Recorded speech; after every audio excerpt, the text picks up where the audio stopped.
Abang Botak, ada tak rumah bawah harga RM350,000 area Kota Masai, Pasir Gudang? Ada lah geng. Nak tengok? Let's go. Okay geng, so ini rumah dia.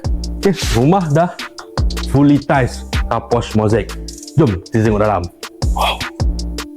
Ini ruang dalam dia, ruang tamu dia dah fully mosaic, siap dengan nampak kat sini dia punya cornice elbow. Jom kita tengok dalam pula. Ini bilik pertama, fully mosaic juga. Ini bahagian dapur, dah siap tabletop mosaic L-shape dan bilik dekat bawah satu.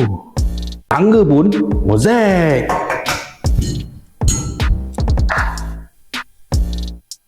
Bilik atas pun mosaic. Bilik atas satu lagi pun mosaic. Aku tengah ingat ni.